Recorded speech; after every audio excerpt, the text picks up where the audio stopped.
A'udzu billahi minasyaitonir rajim. Bismillahirrahmanirrahim. Bismillahi wa bihamdihi. Assalamualaikum warahmatullahi taala wabarakatuh. Alhamdulillah wassalatu wassalamu ala asyrafil anbiya'i wal mursalin sayyidina wa maulana Muhammadin wa ala alihi wa ashabihi wa man tabi'ahum bi ihsanin ila yaumiddin, amma ba'd.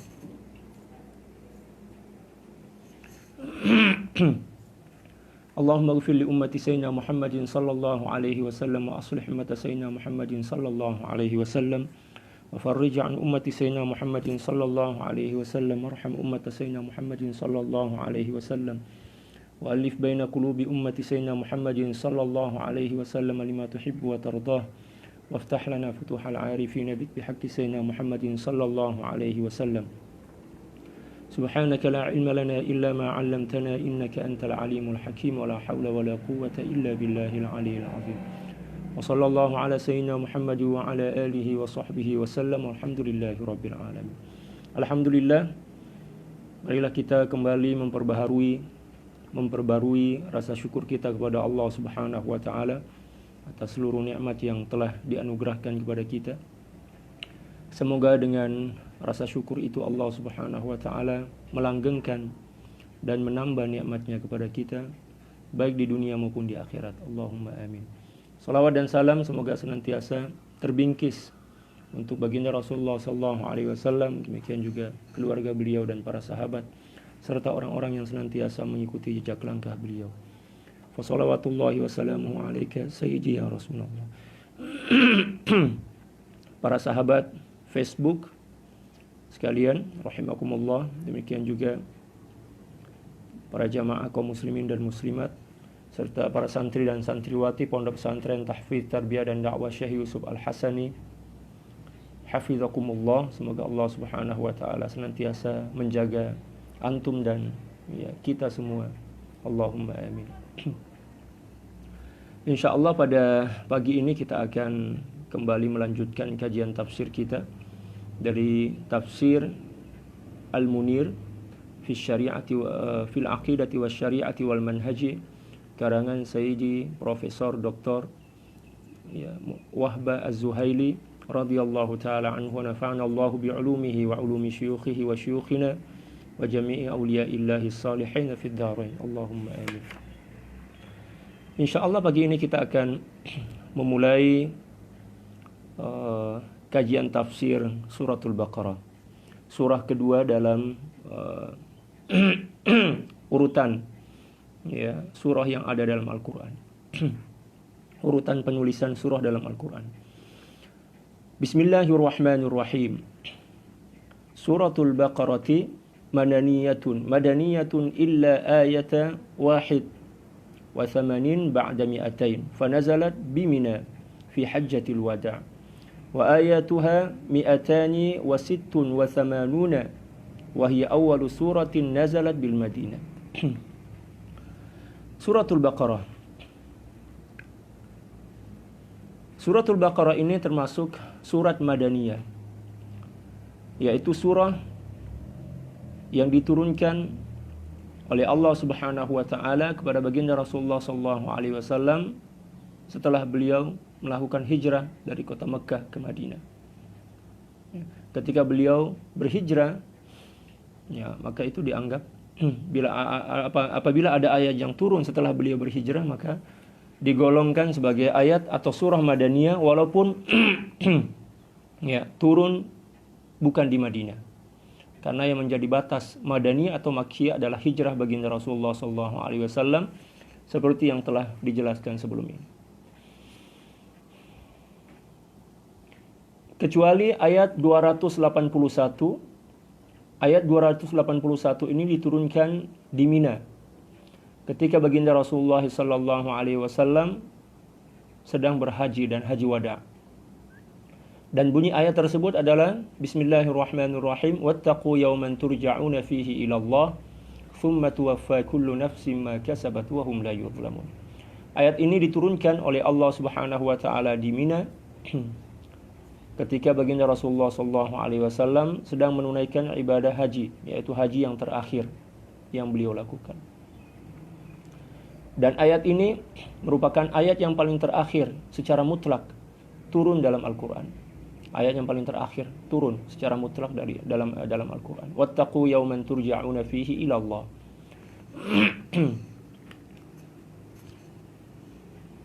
Wa ayatuha mi'atani wa sittun wa thamanun. Dan jumlah ayatnya adalah 286 ayat yang diakhiri dengan la yukallifullahu nafsan illa wus'aha. Wa hiya awwalu suratin nazalat bil Madinah, dan ini merupakan surah yang pertama yang turun di Madinah. Suratul Baqarah ini merupakan surah pertama yang turun di Madinah. Mashtamalat alaihi surah, kandungan dari suratul Baqarah ini. Suratul Baqarati atwalu suratin fil Quran. Wa hiya madaniyatun qala Ikrimatu awwalu suratin unzilat bil Madinati suratul Baqarah. Wa tu'ni laka ghairihi min as-suwari al-madaniyati bit-tashri' al-munazzami li hayatil muslimina fil mujtama' al-jadid bil Madinati mujtama' ad-din wad-dawlati ma'an. Suratul Baqarah ini merupakan surah yang paling panjang dalam Al-Qur'an. Dan seperti biasa, suratul Madaniyah pada umumnya, suratul Madaniyah ini adalah surah yang menjelaskan tentang aturan-aturan dan hukum-hukum yang menjadi petunjuk arah, demikian juga menjadi aturan untuk dalam kehidupan kaum muslimin di dalam masyarakat baru yang ada di Madinah. Masyarakat yang ada di Madinah pada saat itu adalah masyarakat baru yang dibentuk oleh baginda Rasulullah SAW, yaitu masyarakat yang menggabungkan antara agama dan negara. Jadi di dalam Islam kita tidak boleh memisahkan antara negara dan agama.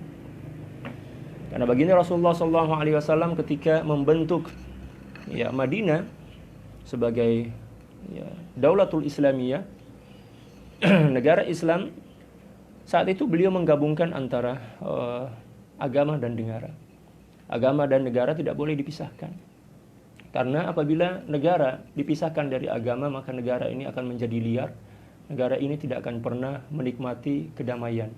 Akan senantiasa berada dalam keributan, demikian juga persengketaan, demikian juga hal-hal buruk yang lain. Oleh karena itu, kita sebagai umat Islam, agama ini segala-galanya. Dan agama inilah yang akan menjadi alat kontrol pada apapun yang kita lakukan dan kita kerjakan di dunia ini. Kita mau makan, agama yang menjadi pengontrolnya. Kita mau tidur, kita mau bernegara, kita mau berpolitik, kita mau berjual beli, apapun aktivitas kita, agama itu merupakan payung. Agama itu sebagai barometer, agama itu sebagai petunjuk ke arah, kompas dan petunjuk ke arah. Demikian juga agama itulah yang akan menjadi barometer penilaian benar atau tidaknya aktivitas yang kita lakukan. Oleh karena itu, apabila ada orang yang ingin memisahkan antara negara dan agama, seakan-akan dia ingin memangkas sebagian dari ajaran Islam. Karena sebagian dari ajaran Islam adalah menjelaskan tentang bagaimana cara kita mengatur negara.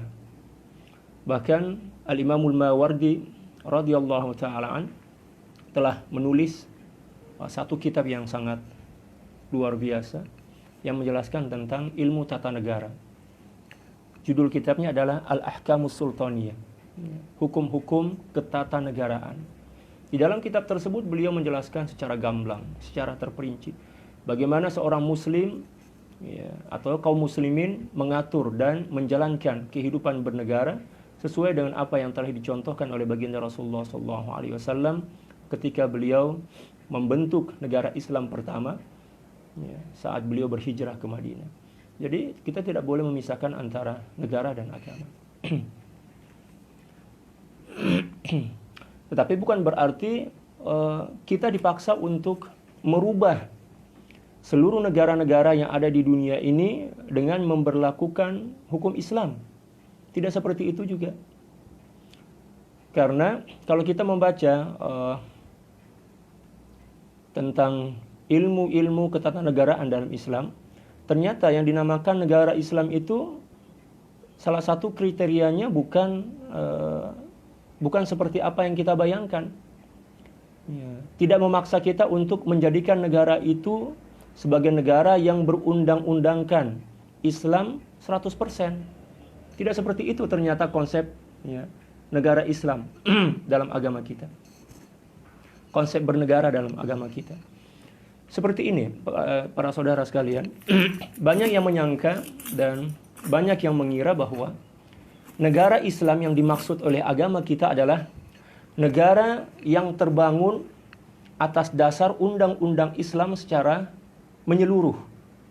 Ternyata konsep bernegara dalam Islam diajarkan oleh Islam bahwa apabila suatu negara walaupun tidak berundang-undangkan syariat Islam secara menyeluruh atau 100%, akan tetapi apabila di negara itu kita diberikan kebebasan untuk melaksanakan ajaran-ajaran agama kita dengan baik, tanpa ada intimidasi, tanpa ada kriminalisasi terhadap ulama, demikian juga terhadap agama kita, kita diberikan keleluasaan untuk melakukan sholat, berpuasa, berhaji, demikian juga menyebarkan agama dengan baik dan damai.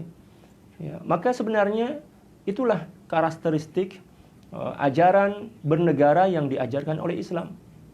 Banyak di antara kita yang menyangka bahwa konsep negara dalam Islam adalah konsep yang memaksa kita untuk merubah seluruh undang-undang dalam suatu negara dan memberlakukan hukum Islam secara 100%. Ternyata anggapan seperti ini adalah anggapan yang tidak sesuai dengan apa yang telah dijelaskan oleh para ulama dalam kitab-kitab yang menjelaskan tentang bagaimana cara kita bernegara dalam ajaran Islam. Kita tidak dituntut untuk merubah negara tersebut menjadi negara Islam yang berundang-undangkan syariat. Ya, cukup. Ya. Adanya keleluasaan dan kebebasan kita menunaikan perintah-perintah agama kita itu sudah cukup. Ya. Sebagai tanda bahwa negara kita adalah negara Islam secara nilai, walaupun mungkin secara struktural tidak dianggap sebagai negara Islam, akan tetapi secara nilai maka itu sudah dianggap sebagai negara Islam. Nah, inilah yang perlu kita pahami sehingga kita tidak perlu memaksa diri untuk merubah undang-undang negara kita menjadi undang-undang Islam. Tidak perlu. Ya. Karena apabila kita ingin merubah negara kita dengan negara Islam, berundang-undangkan Islam 100%, itu berarti memaksa kita untuk berhadapan dengan agama-agama lain yang tidak setuju dan tidak ingin agar negara tersebut menjadi negara Islam secara struktural, seperti yang terjadi di negara kita Indonesia. Ada satu kelompok atau segolongan orang yang menginginkan agar Pancasila itu diganti dengan undang-undang Islam, agar undang-undang dasar 45 itu diganti dengan undang-undang yang ada dalam Islam, dengan alasan bahwa negara kita Indonesia adalah negara yang masih mengadopsi undang-undang Belanda, tidak murni ajaran Islam. Pandangan seperti ini sebenarnya pandangan yang sangat picik, pandangan yang sangat sempit, yang seakan-akan memberikan sinyal kepada kita bahwa orang yang beranggapan bahwa Islam adalah negara, konsep bernegara dalam Islam adalah negara yang memberlakukan undang-undang syariat secara 100%, itulah pandangan yang sangat keliru. Dan mungkin disebabkan karena kurang luasnya wawasan mereka terhadap ajaran Islam. Jadi konsep bernegara dalam Islam itu memang sudah diatur oleh agama kita. Ya, sudah diatur. Jadi Islam tidak memaksa kita untuk merubah undang-undang suatu negara dengan undang-undang Islam, akan tetapi justru menyebabkan terjadinya huru-hara dan perang saudara di negara tersebut, dan pada akhirnya orang akan menilai bahwa Islam adalah negara yang keras, Islam adalah negara teroris, Islam adalah negara yang tidak menghargai keyakinan agama orang lain. Oleh karena itu di Indonesia alhamdulillah, walaupun secara struktural negara kita bukan negara Islam, akan tetapi secara nilai Indonesia itu adalah negara Islam. Secara nilai adalah negara Islam. Ya, karena konsepnya adalah konsep Islam. Ya, alhamdulillah, kita bebas melaksanakan haji, kita bebas melaksanakan sholat berjamaah, kita bebas ingin membangun masjid, ya, berapa dan dimanapun. Bahkan negara kita memberikan kewenangan untuk itu. Bukan hanya itu saja, alhamdulillah negara kita juga memberikan bantuan, ya, bantuan dana untuk pembangunan lembaga-lembaga pendidikan, demikian juga tempat-tempat ibadah. Dan agama kita telah dilindungi oleh undang-undang, ya, negara kita. Berarti agama kita sudah masuk ke tatanan nilai, ya, Islam. Walaupun mungkin memang secara struktural negara kita bukan negara Islam. Demikian juga di Malaysia. Di Malaysia masih mengadopsi undang-undang British, Inggris. Tetapi alhamdulillah masyarakat dan sahabat-sahabat kita yang ada, saudara-saudara kita yang ada di Malaysia ini bebas melaksanakan kewajiban-kewajiban agama mereka. Bahkan Masya Allah, kebebasan yang ada di Malaysia, demikian juga di Indonesia dalam beragama dan juga bermasyarakat, ternyata kalau kita teliti lebih dekat, kebebasan berislam itu lebih kental dibandingkan negara-negara yang memberlakukan Islam sebagai undang-undang negara. Contoh misalnya di Saudi Arabia. Ya. Arab Saudi adalah negara yang berundang-undangkan Islam. Tetapi ternyata kebebasan untuk berislam itu kita tidak dapatkan seperti yang kita dapatkan di negara kita. Indonesia dan Malaysia misalnya. Luar biasa. Nah, ini sebagai contoh bahwa konsep bernegara dalam Islam tidak mewajibkan dan memaksa kita untuk merubah undang-undang yang telah ada dalam satu negara dengan undang-undang Islam. Sebenarnya tidak seperti itu. Kita hanya diperintah untuk menuntut kebebasan dari undang-undang yang telah ada dalam suatu negara agar kita leluasa untuk menunaikan dan mengamalkan ajaran agama kita. Itu saja sebenarnya. Itu saja. Alhamdulillah, berarti secara nilai Indonesia, Malaysia, demikian juga Brunei Darussalam itu adalah negara Islam. Secara nilai, walaupun secara struktural itu bukan negara Islam. Sekarang kita tidak perlu terlalu sibuk untuk merubah undang-undang negara yang telah memberikan kedamaian dan kemakmuran kepada kita dengan undang-undang yang kita yakini sebagai undang-undang terbaik di dunia ini, tetapi dengan mempertaruhkan keamanan, mempertaruhkan nyawa, demikian juga mempertaruhkan persaudaraan yang telah terjalin beratus-ratus tahun yang ada dalam negara kita. Jadi kita tidak perlu berambisi untuk mengganti dan menukar undang-undang negara kita. Cukup apa yang telah ada dalam negara kita itu kita syukuri. Ya, jangan terlalu sibuk untuk menuntut sesuatu yang justru akan menyebabkan perpecahan di antara kita.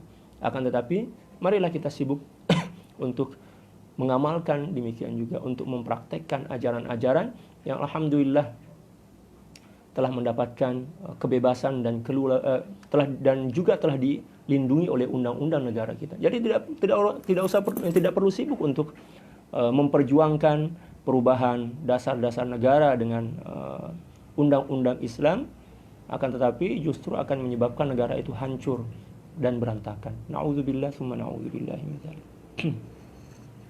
Para sahabat sekalian, selanjutnya kata beliau, wa tu'ni ka ghairiha min as-suwaril madaniyati bit-tasyri'il munazzami al-munazzimi li hayatil muslimina fil mujtama'il jadidi bil madinati mujtama'i ad-dini wad dawlati ma'an.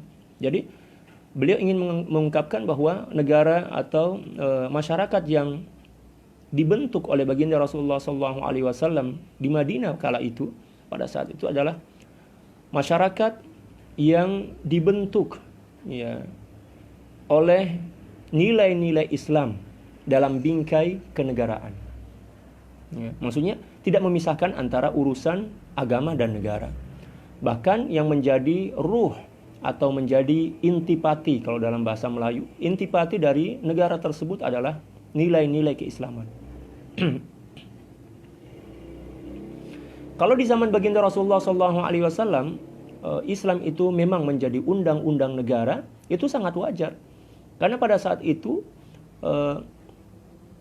Madinah memang sangat memungkinkan dan cukup syarat ya, untuk menjadikan sebagai undang-undang Islam menjadikan undang-undang Islam sebagai undang-undang negara. Karena pada saat itu memang yang tinggal di Madinah adalah mayoritas kaum muslimin, dan memang Madinah pada saat itu merupakan masyarakat baru ya, masyarakat yang baru dibentuk oleh baginda Rasulullah SAW. Adapun kita masyarakat Indonesia, demikian juga Malaysia, kita tidak perlu merubah undang-undang negara itu menjadi undang-undang Islam. Tapi bukan berarti saya tergolong sebagai orang yang anti terhadap undang-undang Islam yang dijadikan sebagai undang-undang negara. Tidak ya. Kalau memungkinkan dan cukup syarat, kenapa tidak?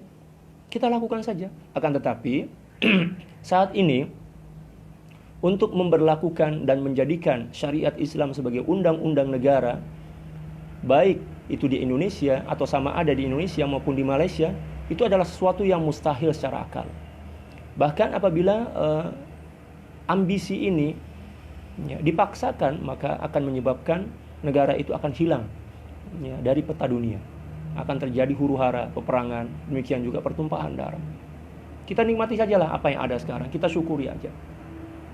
Tidak perlu sibuk-sibuk untuk merubah undang-undang negara yang telah ada. Alhamdulillah kita nikmati saja.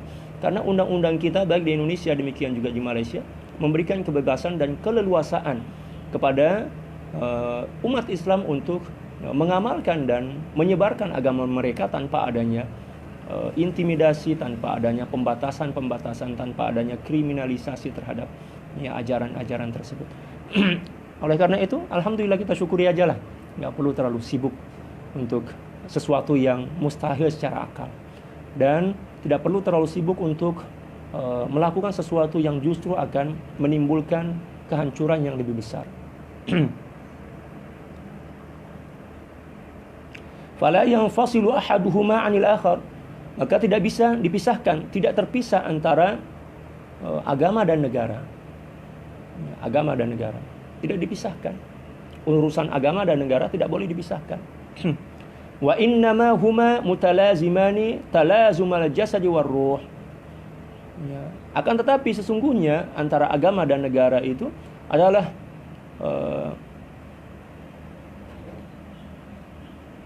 dua benda ya, yang tidak bisa dipisahkan. Dua hal yang tidak bisa dipisahkan. Ya, beliau contohkan bagaikan jasad dan ruh. Apabila dipisahkan maka akan terjadi kematian. Demikian juga apabila suatu negara dipisahkan dari nilai-nilai keislaman, maka negara itu akan mengalami kehancuran. Kehancuran di sini bukan hanya kehancuran secara zahir atau lahiriah, akan tetapi yang dimaksud di sini adalah kehancuran nilai, kehancuran peradaban. Seperti yang terjadi di negara-negara sebelum ini, negara-negara lain. Misalnya di Amerika misalnya, yang mayoritas ya, penduduknya adalah non-muslim, non-Islam ya, dan ya, kita lihat bagaimana kehancuran akhlak ya, pergaulan, demikian juga pola fikir, LGBT, banyak sekali kehancuran yang terjadi ya. Tetapi bukan berarti kita dipaksa untuk merubah suatu undang-undang negara itu menjadi undang-undang Islam ya, tidak seperti itu. Lidza kana at-tashri'ul madani qa'iman 'ala ta'sil al-'aqidah al-islamiyah. Oleh karena itu, undang-undang yang dibangun oleh baginda Rasulullah SAW atau ajaran yang dibangun oleh baginda Rasulullah SAW di Madinah pada saat itu lebih fokus pertamanya adalah membenahi konsep akidah masyarakat. Yang sebelum itu mereka menjadikan berhala sebagai tuhan-tuhan yang disembah. Maka baginda Rasulullah SAW Subhanahu wa ta'ala mengajarkan tentang nilai-nilai tauhid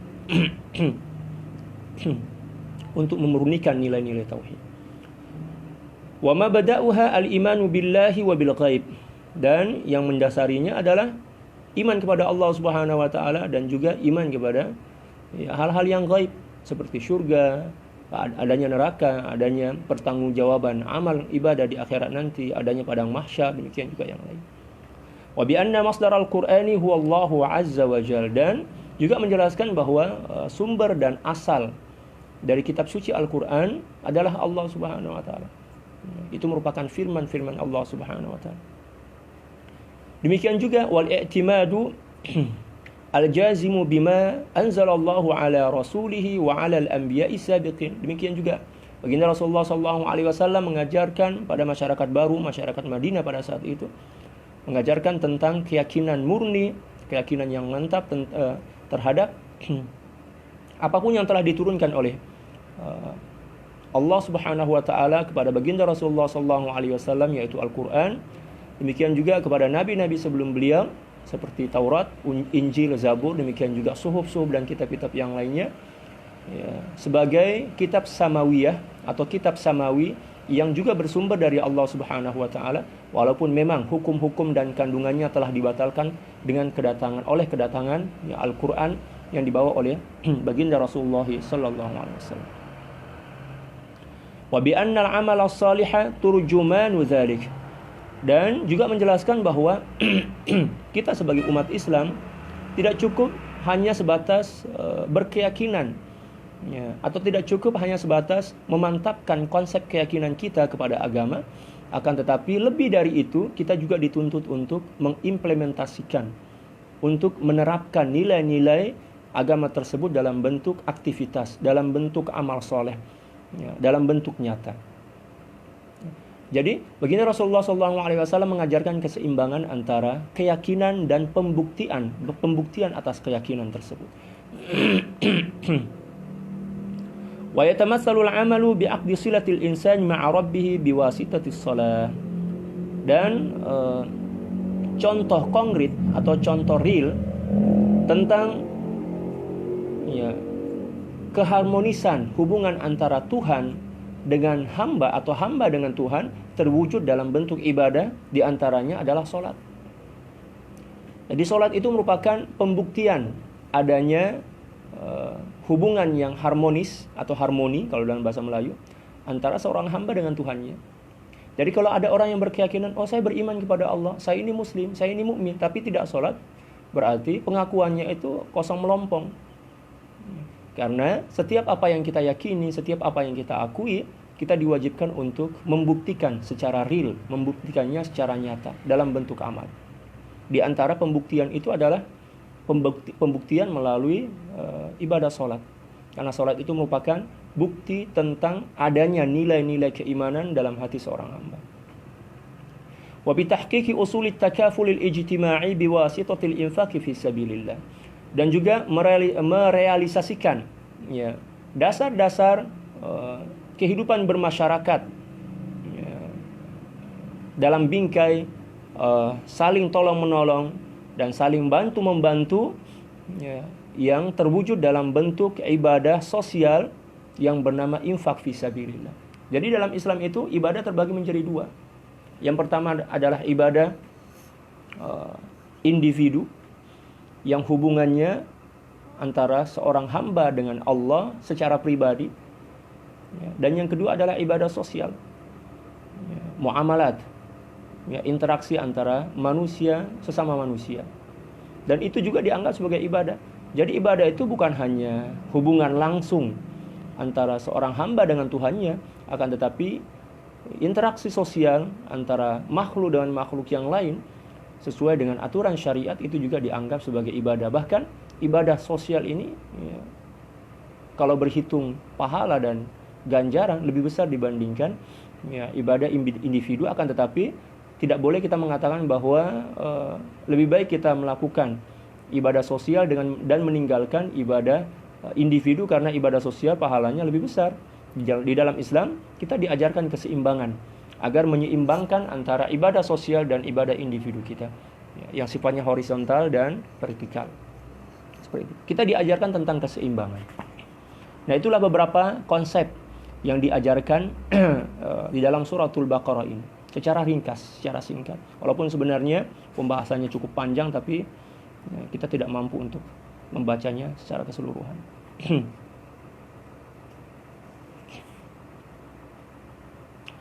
Dan di dalam suratul Baqarah ini juga menjelaskan tentang hukum jual beli, juga menjelaskan tentang hukum qisas, juga menjelaskan tentang haramnya memakan riba, juga menjelaskan tentang haramnya mencuri, demikian juga tentang keharaman berzina, demikian juga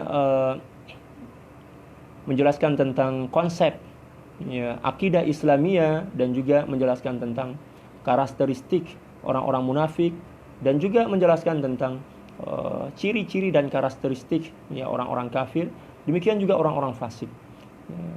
Dan dalam suratul Baqarah ini ya, banyak hal yang diajarkan dan dijelaskan oleh Allah Subhanahu wa taala, dan insya Allah nanti ya, satu demi satu ayatnya akan kita baca dan kita akan jelaskan insya Allah.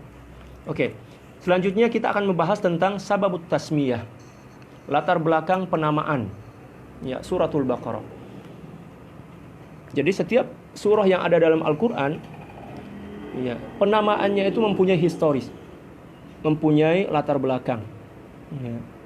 Di antaranya adalah suratul Baqarah. Di sini disebutkan summiyat hadhihi suratu suratul Baqarah lishtimaliha ala qissatil Baqarah allati amara Allah bani Israil bidhabhiha linkishafi qatil insanin bi ay yadribul mayyita bijuz'in minha fayahya biiznillah wa yukhbirahum 'anil qatil wal qissatu tabda'u min ayah ya.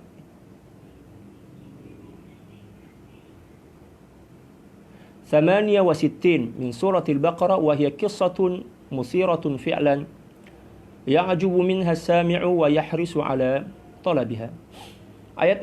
Surat ini dinamakan suratul Baqarah karena di dalam surah ini merangkum atau menceritakan tentang suatu kisah di mana Allah Subhanahu wa taala memerintahkan kepada Bani Israel, umat Nabi Musa pada saat itu, untuk menyembelih seekor lembu atau sapi betina.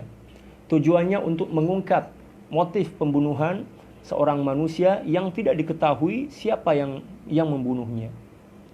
Ya, dan Allah Subhanahu wa taala memerintahkan bahwa setelah sapi atau lembu itu dipotong, disembelih, maka mereka mengambil satu bagian dari sapi tersebut dan dipukulkan kepada si mayit. Dan dengan izin Allah Subhanahu wa taala, apabila mereka melakukannya, maka si mayit itu akan hidup kembali dan akan menceritakan kronologi ya, pembunuhan dirinya, pembunuhan yang terjadi pada dirinya. Dan kisah ini diceritakan oleh Allah Subhanahu wa taala pada ayat 67. Dan kisah ini adalah kisah yang sangat banyak mengandung pelajaran dan hikmah bagi kita. Ya, seperti itu secara ringkas. Oke, fadluha, keutamaan dan keistimewaan suratul Baqarah. Fadlu hadhihi surati azimun. Keutamaan dan kemuliaan surah ini sangat besar. Wa sawabuha jasimun, demikian juga pahala membacanya sangat luar biasa, besar sekali. Wa kasartu ahkamiha wa mawa'idhiha, demikian juga banyak menjelaskan tentang hukum dan nasihat-nasihat ya, motivasi-motivasi. Qala Rasulullah sallallahu alaihi wasallam, baginda Rasulullah sallallahu alaihi wasallam bersabda, la taj'alu buyutakum maqabir. Janganlah kalian menjadikan rumah-rumah kalian seperti kuburan. Inna syaitana yanfiru minal baiti alladhi tuqra'u fihi suratul Baqarah. Sesungguhnya syaitan lari terbirit-birit dari rumah yang di dalamnya dibacakan suratul Baqarah. Jadi apabila rumah kita selalu ya rasanya selalu ada gangguan lah, ada mistik-mistiknya gitu. Kita tidur misalnya kayak ada bayangan yang melintas ya, yang berkelebat seperti itu. Atau mungkin ada rasa-rasa yang menyebabkan bulu kuduk kita ini merinding dan kita merasa was-was, maka alangkah lebih baiknya kita banyak-banyak membaca suratul Baqarah di rumah tersebut. Dan ini merupakan satu cara yang telah dijamin oleh baginda Rasulullah SAW. La taj'alu buyutakum maqabira. Inna syaitana yanfiru minal baiti alladhi tuqra'u fihi suratul Baqarah. Luar biasa. Dan hadis ini adalah hadis yang diriwayatkan oleh Imam Muslim dan Imam Tirmizi melalui jalur Sayyidina Abi Hurairah radhiyallahu taala anhu wa anil jami'. Ini yang perlu kita ingat. Jadi tidak perlu kita datang ke dukun, tidak perlu kita mendatangi tok bomo apabila di rumah kita ada sesuatu yang menyeramkan misalnya. Tidak perlu. Cukup kita ya memperbanyak bacaan suratul Baqarah lah. Para ulama berbeda pendapat. Ada yang mengatakan bahwa keampuhan suratul Baqarah untuk mengusir syaitan dan jin di dalam suatu rumah, di suatu membaca keseluruhan dari suratul Baqarah. Akan tetapi ada juga ulama yang mengatakan tidak perlu semuanya. Walaupun beberapa ayat saja, itu sudah cukup untuk mengusir syaitan. Di antaranya adalah ayat kursi lah yang paling utama. Seperti yang telah diriwayatkan oleh para sahabat tentang keutamaan dan khasiat dari ayatul kursi. Itu yang pertama. Jadi satu di antara keistimewaan dan kemuliaan suratul Baqarah ini bisa menjadi pemagar rumah kita dari gangguan dan bisikan-bisikan syaitan laknatullahi alaih. Wa qala aidan, dan baginda Rasulullah sallallahu alaihi wasallam juga bersabda yang diriwayatkan dari Imam Muslim yang melalui jalur Sayyidina Abi Umamah Al-Bahili radhiyallahu taala anhu anil jami'. Baginda Rasulullah sallallahu alaihi wasallam bersabda, "Iqra'u suratul Baqarah." Bacalah suratul Baqarah, bacalah oleh kalian akan suratul Baqarah. Fa inna akhdhaha barakah, karena sesungguhnya membaca suratul Baqarah itu akan mendatangkan keberkahan, mendatangkan keamanan, mendatangkan kebaikan, mendatangkan kasih sayang. Karena makna dari barakah adalah ziyadatul khair, bertambahnya kebaikan. Baik itu kebaikan pada harta kita, kebaikan pada anak dan keturunan kita, kebaikan dalam perdagangan kita, kebaikan dalam hubungan atau interaksi sosial kita dengan masyarakat sekitar kita. Maka banyak-banyak membaca suratul Baqarah. Iqra'u suratul Baqarah fa inna akhdhaha barakah wa tarukaha hasarah. Dan orang yang tidak membacanya akan menyesal. Orang yang tidak membaca suratul Baqarah itu akan menyesal di suatu hari nanti. Satu di antara penyebab penyesalannya karena rumahnya akan dijadikan sebagai sarang oleh syaitan dan jin-jin kafir. Nauzubillah. Wala yastati'uha al-batalah ay as-saharah. Dan seseorang yang senantiasa membaca suratul Baqarah tidak akan mampu diganggu oleh tukang sihir. Allahu akbar. Wala yastati'uha as-sahara. Al-batalah. Al-batalah ay as-sahara. Orang yang senantiasa membaca suratul Baqarah, insyaallah akan dijaga dari tukang sihir. Baik itu rumah, demikian juga orang yang membacanya. Allahu akbar. Di dalam hadis yang lain dari Sayyidina Sahal ibn Sa'ad, beliau berkata bahwa baginda Rasulullah SAW telah bersabda, "Inna likulli syai'in sanaman, wa inna sanamal Qur'ani suratul Baqarah." Sesungguhnya segala sesuatu mempunyai puncak, dan sesungguhnya puncak Al-Quran adalah suratul Baqarah. "Wa man qara'aha fi baitihi lailan lam yadkhulish syaitanu baitahu thalatha layalin." Dan barang siapa yang membaca suratul Baqarah di rumahnya di malam hari, maka syaitan tidak akan mungkin mampu masuk ke rumahnya selama 3 malam apabila dibaca di malam hari. Wa man qara'aha naharan lam yadkhulish syaitanu baitahu thalathata ayyamin. Dan barang siapa yang membacanya di siang hari, maka syaitan tidak akan mungkin mampu dan mendekat masuk ke rumahnya selama 3 hari. Bagi para sahabat yang ingin menyimak dari kitab ini, silahkan boleh download sebenarnya di Google pun ada ya, gratis sebenarnya. Silahkan download sendiri, tulis Tafsir Al-Munir karangan Dr. Wahbah Az-Zuhaili, Profesor Dr. Wahbah Az-Zuhaili. Setelah itu tulis PDF, type PDF ke situ, lepas itu barulah print out, insyaallah free. Oke ya, itulah beberapa hadis yang menjelaskan tentang keistimewaan dan kemuliaan dari suratul Baqarah. Selanjutnya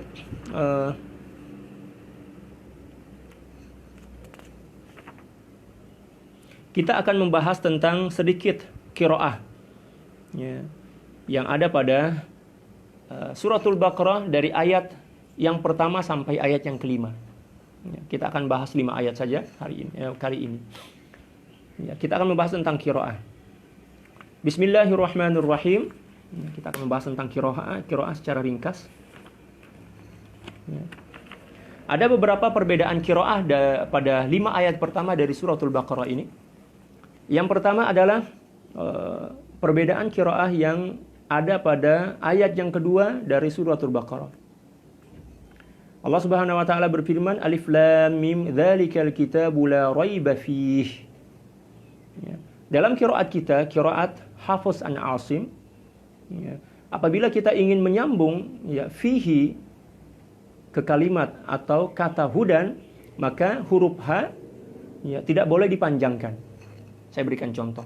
Dzalikal kitabu la raiba fihi hudal lil muttaqin.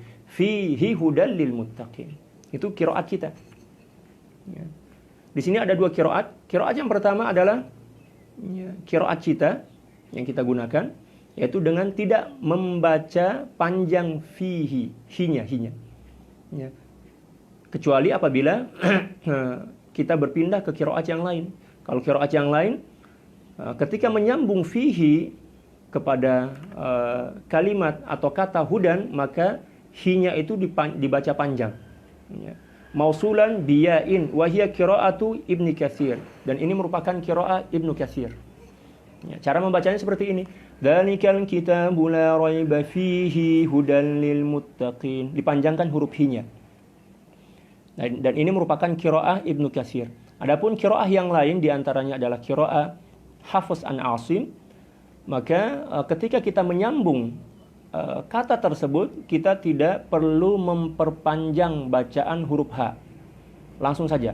Dzalikal kitabu la raiba fihi hudal lil muttaqin. Adapun qiraat yang lain, fihi hudal lil muttaqin. Itu perbedaan yang pertama. Yang kedua, pada kata akhirah, di sini kan disebutkan ya.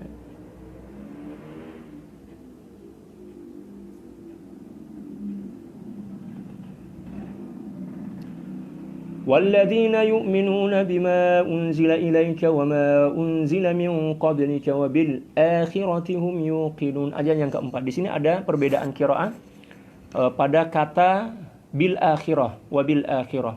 Ada 2 qiraat. Qiraat yang pertama adalah qiraat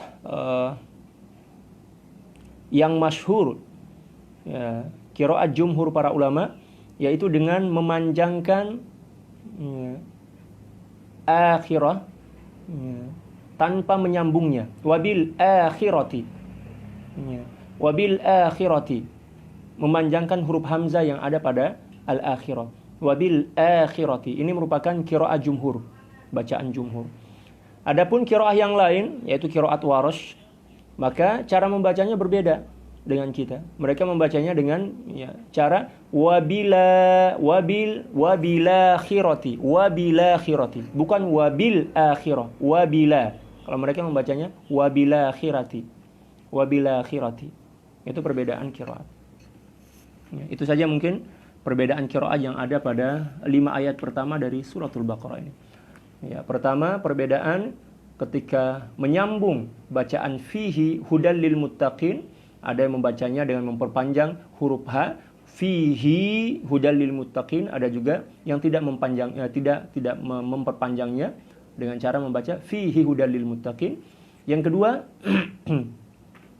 pada kata wabil akhirah ada 2 qiraat. Yang pertama adalah dengan memanjangkan huruf hamzah dan menyebutkannya, yaitu wabil akhirati, dan yang kedua adalah dengan tidak menyebut huruf hamzah ya, dan menyambung alif lam wasalnya itu disambungkan. Alif lam ya, yang ada pada akhirah itu langsung disambung. Wabila akhiratihum yuqinun. Seperti itu. Oke, selanjutnya kita akan membahas tentang sedikit kosakata atau mufradat ya, yang ada pada 5 ayat pertama dari suratul Baqarah. Al-mufradatul lughawiyah. Al-kitabu huwal Qur'anul azim. Yang dimaksud dengan kitab dalam awal dari suratul Baqarah ini adalah Al-Qur'an. Bukan kitab Injil, bukan kitab Zabur, apatah lagi kitab-kitab yang lain.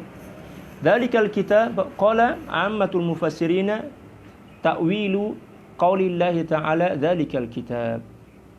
Ya hadzal kitab. Takwil atau pemaknaan terhadap dzalikal kitab adalah hadzal kitab. Jadi kata dzalika, isim isyarah yang ada di situ, isyaratul lil bu'di kan? Maksudnya kata tunjuk jauh. Kata tunjuk jauh. Tetapi yang dimaksud di situ adalah walaupun tertulis kata tunjuk isyarahnya itu jauh, menggunakan jauh, tetapi yang dimaksud adalah kitab yang ada di hadapan kita. Itu menurut jumhur para ulama. Walaupun ada juga ulama yang mengatakan bahwa kata zalika yang tetap dimaknai sebagai itu, yang dimaksud dan ditunjuk adalah Al-Quran yang ada di Lauhul Mahfuz. Itu perbedaan para ulama, dan itu tidak menjadi masalah karena semuanya berdasarkan kepada dalil. La raiba fihi ay la syakka fi annahu min indillah. Tidak ada keraguan di dalamnya, yang artinya adalah kita tidak boleh meragukan bahwa Al-Quran itu bersumber dan berasal dari Allah Subhanahu wa taala. Hudan, hidayatun, wa rasyadun. Yang di dalamnya terkandung hidayah, petunjuk, dan pembimbing arah. Lil muttaqin, bagi orang-orang yang bertakwa, alladzina waqau anfusahum mimma yadurruhum. Yang dimaksud dengan orang-orang yang bertakwa di sini adalah orang-orang yang menjaga dan memelihara diri mereka dari segala sesuatu yang memudaratkan mereka. Faltazamul awamirul ilahiyata wa tajannabu an-nawahi wal mahdzurat. Yaitu dengan cara senantiasa menunaikan perintah-perintah Allah Subhanahu wa taala dan menjauhkan diri dari larangan-larangan serta segala sesuatu yang tidak baik, yang memberikan kemudaratan. Yu'minuna al-imanu huwa tasdiqul jazimu al-muqtarinu bi'id'anin nafsi wa qabuliha. Arti dari iman adalah pembenaran atau pengakuan yang mantap tanpa disertai sedikit pun keraguan. Al-muqtarinu bi'id'anin nafsi, yang disertai dengan ketundukan jiwa, wa qabuliha, dan juga menerima wa qabuliha, dan menerima ajaran tersebut. Dan penerimaan nafsu tersebut. Jadi iman itu bukan hanya di akal, akan tetapi iman itu iqrarun bil lisan, taqrirun bil iqrarun bil lisan, wa tasdiqum bil janan, wal amalu bil arkan. Itu kan definisi yang telah disebutkan oleh para ulama tentang iman. Iman itu adalah ucapan tentang ketauhidan dengan lisan, dibenarkan dalam hati dan dimantapkan dalam jiwa, dan juga diimplementasikan atau dibuktikan dalam bentuk amal. Bil ghaibi ma ghaba 'anil insani min hisabin wa jazain wa jannatin wa narin wa ghairiha. Beriman kepada sesuatu yang gaib. Yang dimaksud dengan gaib di sini adalah segala sesuatu yang tidak nampak oleh manusia. Contohnya adalah hisab, perhitungan, pembalasan, hari pembalasan, surga dan neraka. Wa yuqimuna sholata al-ityanu biha mustakmilata syurutiha wa arkaniha. Demikian juga mendirikan salat. Yang dimaksud dengan mendirikan salat adalah menunaikan salat lengkap dengan rukun dan syaratnya serta adab-adabnya tentunya. Yuqinun al-yaqin huwa al-i'tiqadu alladhi la yaqbalu syak. Yakin adalah keyakinan atau i'tiqad yang tidak menerima keraguan sedikit pun. Setelah seseorang yakin kepada Allah, maka keyakinan itu terbukti dengan kekebalan hatinya untuk menerima keraguan walaupun sedikit. Ada perbedaan antara iman dan yakin ya. Kedudukan yakin ini lebih dalam dibandingkan iman. Kalau seseorang beriman kepada Allah Subhanahu wa taala, keimanan itu terkadang masih bisa goyah. Masih bisa goyah. Walaupun tidak berkurang, hanya goyah saja. Masih bisa goyah. Adapun yakin adalah keimanan yang sudah kebal dari segala sesuatu yang akan memberikan sedikit keraguan, memberikan keraguan sedikit pun dalam hatinya. Seseorang yang telah sampai kepada keyakinan atau yakin, maqamul yakin, hatinya telah kebal dari segala apapun yang bisa menyebabkan hatinya ragu. kepada nilai-nilai yang diyakininya tersebut. Ya. Dan beliau mengatakan wa huwa haqiqatul ilmi, yakin itu adalah hakikat ilmu. Oke, kita baca secara ringkas tafsirnya. At-tafsir wal bayan. Makna al-basmalati i'lamu anna jami'a ma fi surati min Allah Ta'ala la min insanin anzalaha bi rahmatihi li hidayatin nasi ila ma fihi al-khairu was sa'adatu fid dunya wal akhirah. Wa hiya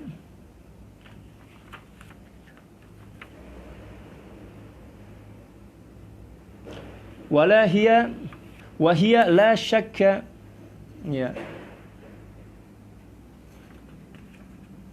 Mana dia sambungan 77.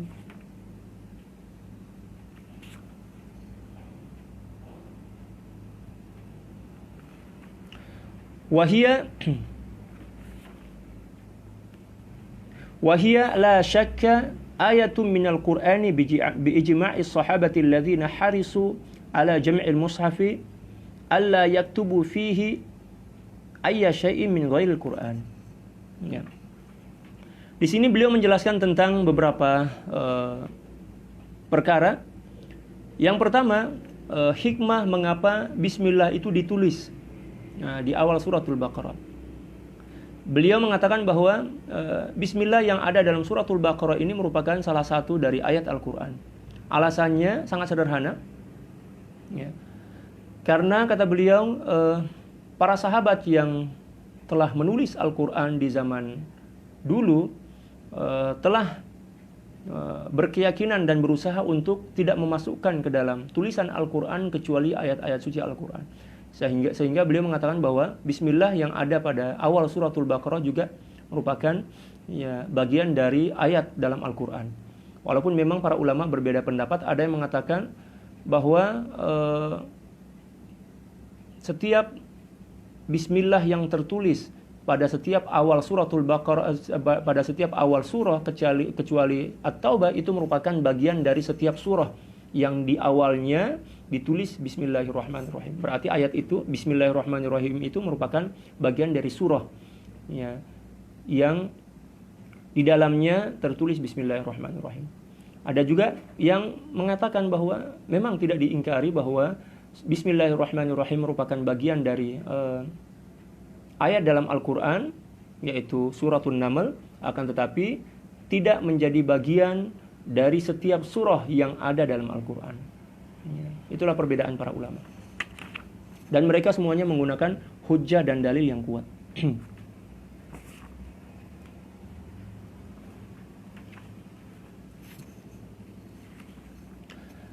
Waqad istaftaha Allah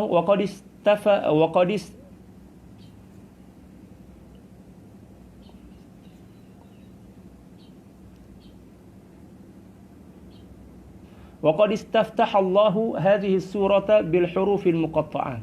Dan Allah Subhanahu wa taala telah memulai surah ini, suratul Baqarah ini dengan al-huruful muqatta'ah. Ya, huruf-huruf yang terpisah-pisah, huruf yang terpisah-pisah. Alif, lam, mim. Tujuannya apa? Tambihan. Ya, liwasfil Qur'ani wa isyaratan ila i'jazi. Ya, sebagai peringatan tentang sifat Al-Qur'an dan juga sebagai isyarat tentang mukjizat atau keindahan bahasa yang ada dalam Al-Quran. Wa tahaddiyan daiman 'alal ityani bi aqsari suratin min mithlihi, dan juga sebagai tantangan bagi orang-orang kafir untuk bisa mendatangkan surah, walaupun surah yang paling pendek yang menyerupai surah yang paling pendek dalam Al-Quran. Maksudnya seakan-akan Allah Subhanahu wa taala mencabar atau menantang orang-orang kafir untuk mendatangkan surah yang terbentuk dari terbina atau terbentuk dari huruf-huruf Arab yang bisa menyaingi dan menyerupai kandungan, keindahan dan kecantikan susunan-susunan surah yang paling pendek dalam Al-Qur'an. Yaitu diantaranya inna a'tainakal kautsar fasholli lirabbika wanhar. Akan tetapi mereka tidak mampu. wa itsbatan qati'an ila annahu kalamullahi alladzi la yudhari'uhu syai'un min kalamil bashar. Dan juga sebagai penetapan, ya, sebagai, ya, pembuktian, ya, yang tidak diragukan bahwa sungguhnya Al-Quran itu merupakan kalam Allah Subhanahu wa Ta'ala yang tidak ada sesuatu apapun yang bisa menyamainya dari ungkapan dan perkataan-perkataan manusia. فَكَأَنَّ اللَّهَ يَقُولُ لِلْعَرَبِ الَّذِينَ نَزَلَ الْقُرْآنُ بِلُغَتِهِمْ كَيْفَ تَعْجِزُونَ عَنِ الْإِتْيَانِ بِمِثْلِهِ مَعَ أَنَّهُ كَلَامٌ عَرَبِيٌّ. Seakan-akan Allah Subhanahu wa Ta'ala menantang atau mencabar orang-orang Arab pada saat itu dengan mengatakan, ya, bagaimana mungkin kalian tidak mampu untuk mendatangkan atau menyamai satu surah pun yang paling pendek dalam Al-Quran dengan bahasa kalian, padahal Al-Quran ini merupakan bahasa yang kalian gunakan. Seakan-akan Allah Subhanahu wa Ta'ala, ya, mencibir mereka lah. Wahai orang-orang Arab, kalian mengaku sebagai orang-orang yang fasih, orang-orang yang hebat, ya, dalam bersyair, orang-orang hebat yang dalam berpantun, orang-orang hebat dalam sastra. Oke, kalau kalian hebat, kalian pandai, kalian cerdik, sila buat satu surah yang pendek yang menyerupai surat yang paling pendek dalam Al-Quran. Inna a'tainakal kautsar. Allah menantang mereka, Allah mencabar mereka lah kalau dalam bahasa kita. Tapi ternyata tak ada yang mampu, ya. Musailamah Al-Kadzab mencobalah menyanyi suratul Fil dengan membuat satu surah, yaitu surat tentang kodok atau tentang kata, tetapi ternyata malah menyebabkan dia itu dihina dan dicaci maki karena keburukan, ya, atau ketidakindahan susunan kalimatnya.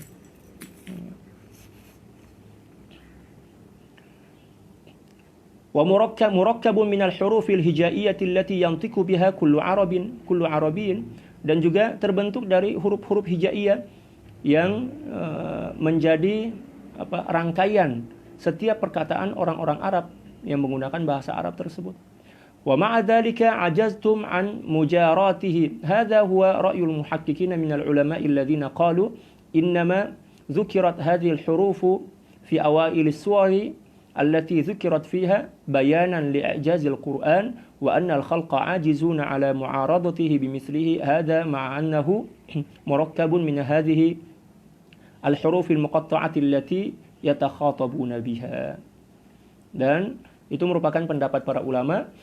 Dan satu alasan mengapa di awal suratul Baqarah, demikian juga surah-surah yang lain yang didahului dengan penyebutan beberapa huruf hijaiyah, itu dilakukan oleh Allah Subhanahu wa Ta'ala, tujuannya adalah untuk menjelaskan tentang mukjizat atau i'jaz yang terkandung dalam Al-Quran. Dan Allah Subhanahu wa Ta'ala juga ingin menjelaskan bahwa manusia tidak akan pernah mampu untuk menyaingi, apatah lagi menyamai gaya bahasa dan sastra yang digunakan oleh Al-Quran. Walaupun mereka tergolong sebagai orang-orang yang, ya, paham dan pakar dalam bahasa Arab.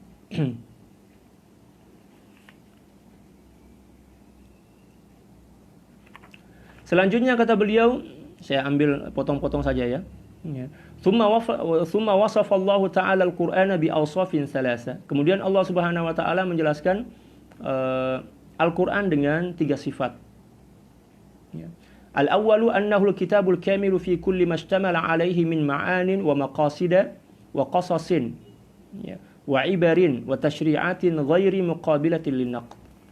Sesungguhnya Al-Quran ini adalah kitab yang sangat sempurna, ya, mencakup segala sesuatu, baik secara maknanya mencakup luas, mendalam, demikian juga prinsip-prinsip di dalamnya, demikian juga menjelaskan tentang tujuan-tujuan hidup, menjelaskan tentang kisah-kisah, menjelaskan tentang pelajaran-pelajaran, demikian juga menjelaskan tentang konsep-konsep hukum yang tidak akan mungkin mampu untuk dibantahkan, tidak terbantahkan. Itu yang pertama. Kan Allah Subhanahu wa Ta'ala berfirman, "Dzalikal kitabu la raiba fihi hudan lil muttaqin alladzina yu'minuna bil ghaibi wa yuqimunas shalata wa mimma razaqnahum yunfiqun." Allah menjelaskan tentang beberapa konsep di sini. Yang pertama adalah jaminan bahwa Al-Qur'an itu adalah kitab yang bersih dari keraguan. Ya. Yang kedua menjelaskan tentang syariat, di antaranya adalah salat, demikian juga infak, demikian juga menjelaskan tentang kehidupan generasi-generasi sebelum baginda Rasulullah SAW. Demikian juga menceritakan tentang kitab-kitab sebelum turunnya Al-Quran, demikian juga yang lainnya. Dan insya Allah nanti saya akan jelaskan secara terperinci ketika kita masuk dalam penafsiran bebas. Saat ini kita masih terikat oleh penafsiran dari Profesor Dr. Wahbah Zuhaili radhiyallahu ta'ala. Wathani, yang kedua kata beliau, annahu la syakka fi kaunihi haqqan min indillah liman an'ama liman am'ana nadhara wa asgha biqalbihi. Tidak diragukan bahwa sungguhnya Al-Quran itu tidak ada keraguan sedikit pun di dalamnya bahwa Al-Quran itu bersumber dari Allah Subhanahu wa Ta'ala. Ini tentunya akan terjadi di dalam hati seorang yang memandang dan meneliti Al-Quran secara mendalam. Adapun orang yang tidak pernah belajar Al-Quran, tidak mengenal agama dengan baik, maka mungkin dia akan ragu terhadap sebagian atau separuh dari isi Al-Quran. Terutama ketika Al-Quran menceritakan tentang sesuatu yang tidak masuk akal. Misalnya Isra dan Mi'raj tidak masuk akal. Jadi orang yang tidak pernah mempelajari Al-Quran secara mendalam, tidak pernah mendekat dan bersimpu di hadapan para ulama untuk menimba ilmu agama dengan baik, maka kemungkinan besar dia akan meragukan sedikit atau separuh dari isi kandungan Al-Quran, terutama yang berkaitan dengan sesuatu yang memang tidak bisa dicerna oleh akal. Yang ketiga kata beliau, wasalitsu annahu masdaru hidayatin wa irsyadin lil mu'minin al muttaqin alladzina yattaquna 'adzaballahi bimtithali awamirihi wa ijtinabi nawahihi fahumul muntafi'una bih. Yang ketiga adalah Allah Subhanahu wa taala juga menjelaskan pada 5 ayat pertama ini bahwa Al-Qur'an itu merupakan sumber hidayah dan petunjuk arah keselamatan bagi orang-orang yang beriman dan bertakwa kepadanya, yaitu orang-orang yang senantiasa menjaga diri dari siksa api neraka, siksa Allah Subhanahu wa taala, dengan cara senantiasa tunduk dan patuh kepada perintah-perintah Allah Subhanahu wa taala dan menjauhkan diri dari seluruh larangan-larangan Allah Subhanahu. Dan mereka itulah yang tergolong sebagai orang-orang yang mengambil manfaat dari Al-Qur'an.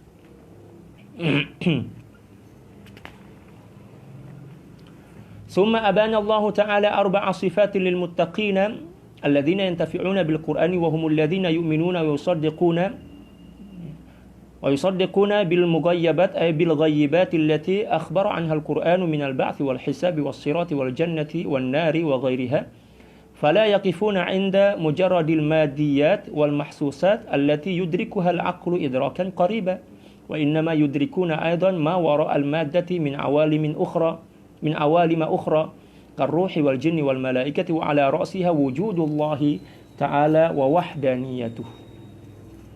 Kemudian Allah Subhanahu wa taala menjelaskan tentang 4 sifat dasar bagi orang-orang yang bertakwa kepada Allah Subhanahu wa taala dan juga orang-orang yang mengambil manfaat dari penjelasan-penjelasan Al-Qur'an, yaitu mereka yang pertama, mereka yang beriman kepada Allah dan membenarkan seluruh apapun yang terkait dengan perkara-perkara yang gaib yang telah dijelaskan dan dikabarkan oleh Al-Quran. Contoh misalnya minal ba'thi wal hisabi was sirati wal jannati wan nari wa ghairiha. Contoh tentang hari kebangkitan. Hari kebangkitan adalah sesuatu yang abstrak, tetapi kita diwajibkan untuk meyakini dan mengimaninya karena telah dijelaskan oleh Allah Subhanahu wa taala dalam Al-Quran. Demikian juga tentang hisab. Tentang hisab di akhirat nanti, ya, semuanya akan dihisab oleh Allah Subhanahu wa taala. Dan keyakinan tentang hisab ini hanya ada dalam agama kita, agama Islam. Wasirati wal jannah, demikian juga keyakinan tentang adanya titian, jembatan, sirat. Demikian juga tentang adanya surga dan neraka. Demikian juga tentang segala sesuatu yang sifatnya gaib, yang tidak mampu dilihat dan dicerna oleh akal fikiran. Fala yakifuna 'inda mujarradil madiyati wal mahsusati allati yudrikuha al-'aqlu idrakan qariban. Orang-orang yang beriman dan bertakwa kepada Allah Subhanahu wa taala, mereka tidak terhijab dan tidak terbatasi oleh materi yang nampak oleh mata. Demikian juga tidak terbatasi oleh segala sesuatu yang sifatnya real, ya, yang bisa disentuh, yang bisa dilihat, ya. Akan tetapi mereka juga meyakini dan mampu untuk mengimani hal-hal yang tidak mampu untuk dicerna oleh akal dan tidak mampu disentuh oleh, ya, jasad kita, oleh panca indera kita. Ya. Wa inna ma yudrikuna aidan ma wara al-maddati min awalima ukhra karruhi wal jinni wal malaika. Akan tetapi mereka juga mampu untuk mengesan atau mampu untuk mendeteksi dengan keimanan dan keyakinan mereka kepada Allah Subhanahu wa taala, ya, segala sesuatu yang melampaui madah itu artinya melampaui benda atau segala sesuatu yang bisa ditangkap oleh panca indera kita. Ya, dari beberapa contoh alam, diantaranya adalah alam ruh, alam jin dan malaikat. Alam ruh itu adalah sesuatu yang tidak bisa dicerna oleh akal, karena memang tidak kelihatan. Demikian juga kewujudan ruh tidak mampu dicerna oleh akal. Walaupun kita yakin bahwa ruh itu ada, akan tapi kita tidak mampu untuk mengidentifikasi di mana ruh itu berada pada diri kita. Kita yakin kan bahwa kita hidup dengan ruh. Ya. Tetapi terkadang orang berpikir, benarkah saya ini hidup dengan ruh? Ya. Tapi kita sebagai seorang yang beriman kepada Allah, kita yakin dan keyakinan kita itu memang tidak bisa diragukan, karena memang telah dijelaskan oleh Allah Subhanahu wa taala dalam Al-Qur'an bahwa sesuatu yang bernama ruh itu memang nyata, ada. Allah Subhanahu wa taala berfirman, "Wa yas'alunaka 'anir ruh, qulir ruhu min amri rabbi wa ma utitu minal ilmi illa qalila." Keadaan atau kewujudan ruh ini tidak diragukan, walaupun memang tidak mampu dikesan atau tidak mampu dicerna oleh akal dan disentuh oleh panca indera kita. Tapi kita tetap yakin bahwa ruh, demikian juga malaikat dan jin itu adalah perkara-perkara yang gaib, walaupun tidak mampu kita lihat, akan tetapi wajib kita imani. Itu yang pertama. Kemudian summa yu'adduna as-salata 'ala al-wajhi al-akmali bi syurutiha wa arkaniha wa adabiha wa khushu'iha, fa salatu min duni khushu'in wa ta'ammulin fil maqru'i fiha wa tadabburin lil ma'ani al-qur'aniyah wa khasyatin lillahi jismun bila ruh, kata beliau.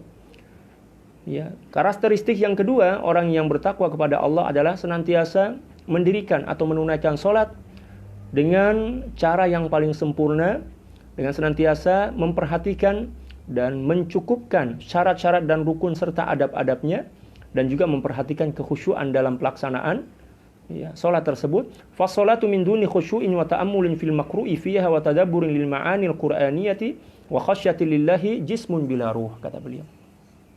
Maka salat yang dilakukan, yang ditunaikan tanpa adanya rasa khusyuk, tanpa adanya perenungan di dalamnya, penjiwaan dalam bacaan setiap ayat dan doa-doa ketika kita sholat, demikian juga tanpa disertai dengan tadabbur atau perenungan tentang makna-makna Al-Qur'annya, dan juga tidak disertai dengan rasa takut kepada Allah Subhanahu wa taala, maka sholat itu, kata beliau, jismun bila ruh, bagaikan jasad tanpa ruh.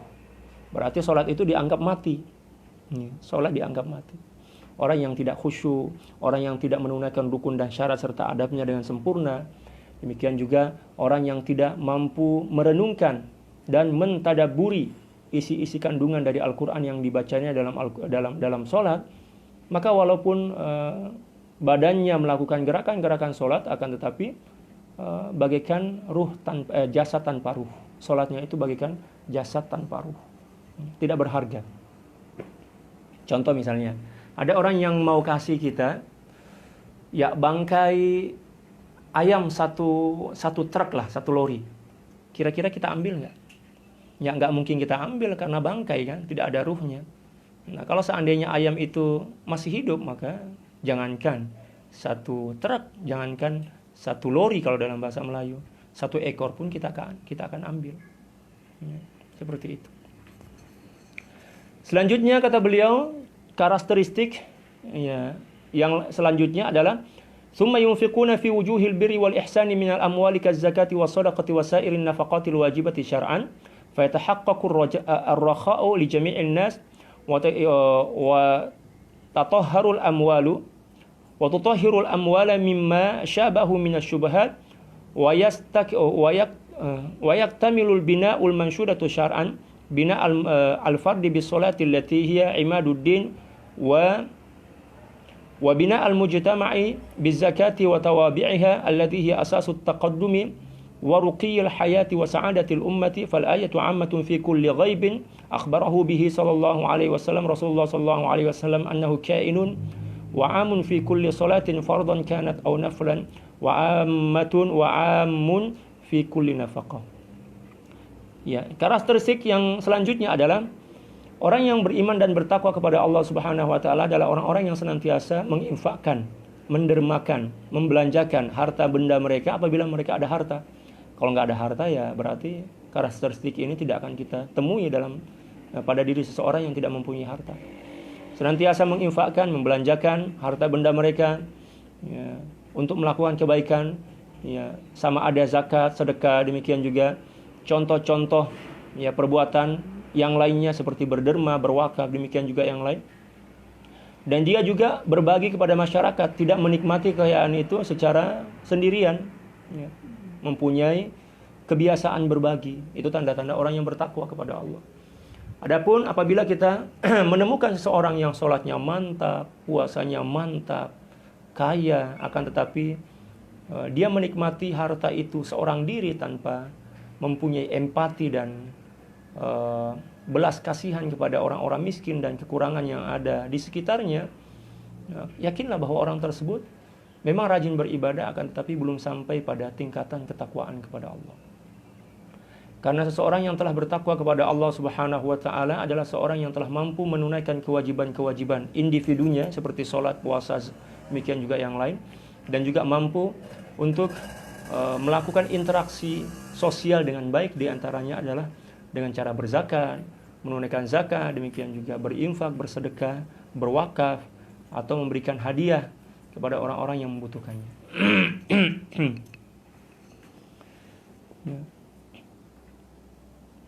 Thumma inna haula'il muttaqina humul ladzina yusaddiquna bi jami'i ma unzila 'alan nabiy sayyidina Muhammadin sallallahu alaihi wasallam wa 'ala sa'iril anbiya'i wal mursalin wa yusaddiquna aidan tasdiqan jaziman la syakka fihi bil akhirati wa ma tadummuhu min ba'thil ajsadi wal arwahi ma'an minal quburi wa hisabin wa jazain wa mizanin wa siratin wa jannatin wa narin.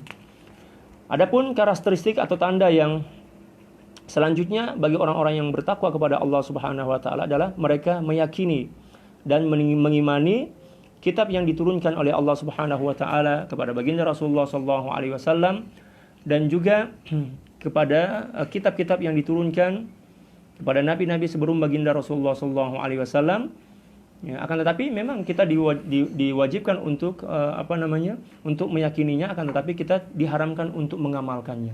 Sebab seluruh kandungan dari isi kitab-kitab sebelum Al-Quran, baik itu Taurat, Injil, Zabur, demikian juga suhuf-suhuf yang lain telah dibatalkan oleh turunnya Al-Quran. Nah, sebagai orang yang bertakwa, kita diperintahkan untuk mengimani tentang kebenaran bahwa kitab Taurat, Injil, Zabur, suhuf-suhuf kepada para nabi dan rasul itu merupakan kitab yang memang diturunkan dari Allah Subhanahu wa taala. Kita wajib meyakininya. Tetapi diharamkan untuk mengikutinya kecuali apabila ajaran-ajaran dari kitab-kitab sebelum Al-Quran itu memang juga menjadi bagian dari ajaran kitab suci Al-Quran. Misalnya, kewajiban berzakat.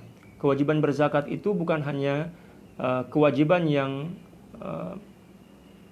ditekankan oleh Allah Subhanahu wa taala kepada umat Islam, akan tapi juga merupakan kewajiban yang diperuntukkan oleh umat-umat terdahulu sebelum Islam. Demikian juga berhaji. Nah, itulah beberapa karakteristik orang-orang bertakwa yang disebutkan pada 5 ayat pertama dari suratul Baqarah ini. Itu tafsir dari Sayyidi Profesor Dr. Wahbah Zuhaili radhiyallahu taala.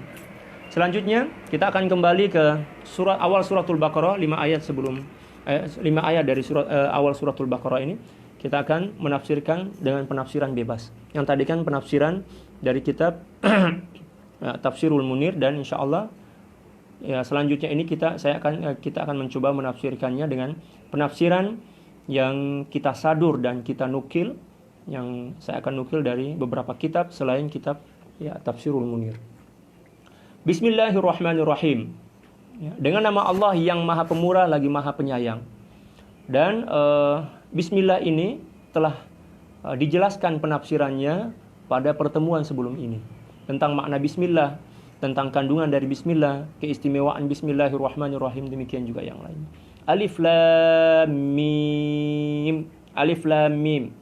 Kalau kita kembali ke tafsir-tafsir ulama klasik, biasanya mereka setelah membaca alif lam mim dan hendak menafsirkannya, mereka akan mengatakan Allahu a'lamu bi muradihi. Hanya Allah yang mengetahui tentang maksud dan kandungan dari alif lam mim.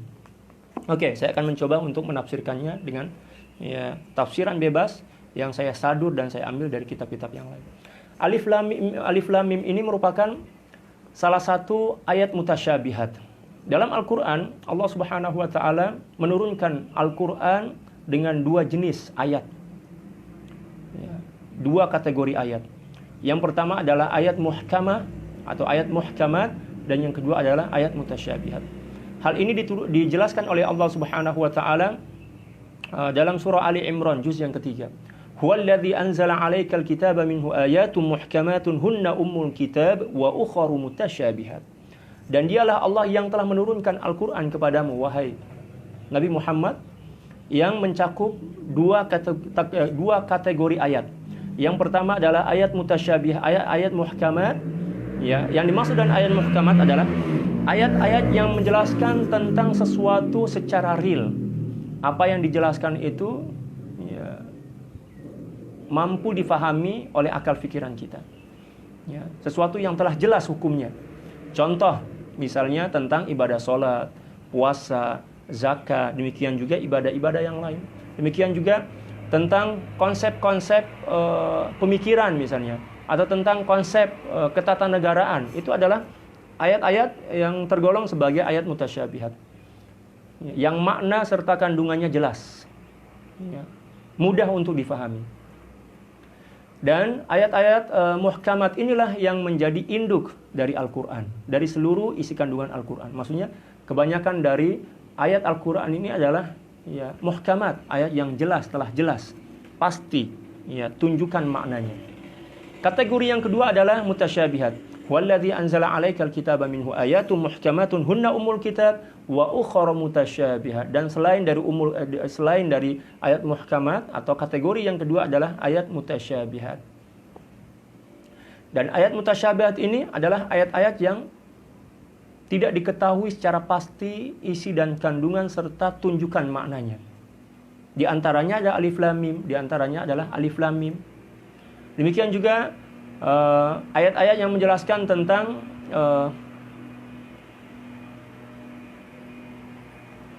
seolah-olah ada keserupaan antara Allah dengan makhluknya. Contoh misalnya Allah Subhanahu wa taala berfirman, Ar-Rahmanu 'alal 'arsy istawa. Allah Subhanahu wa taala duduk di atas singgasana yang bernama Arsy. Ini merupakan ayat mutasyabihat, ayat yang tidak boleh kita maknai dan kita fahami secara zahir. Tidak boleh kita maknai secara tekstual. Tidak boleh kita pahami secara tekstual. Akan tetapi kita perlu merujuk kepada pemahaman kontekstual. Perlu ditakwilkan. Dan berkaitan dengan ayat mutasyabihat ini, ada segolongan manusia yang mengetahui makna dan tunjukan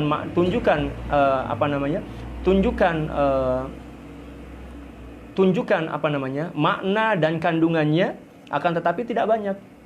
Disebutkan dalam Al-Qur'an, "Wallazi anzala 'alaikal kitaba minhu ayatun muhkamatun hunna ummul kitabi wa ukhra mutasyabihat, fa ammal ladzina fi qulubihim zaygun fayattabi'una ma tashabaha minhu ibtigha' al-fitnati wa ibtigha' ta'wili wa ma ya'lamu ta'wiluha illa Allah war-rasikhuna fil 'ilm."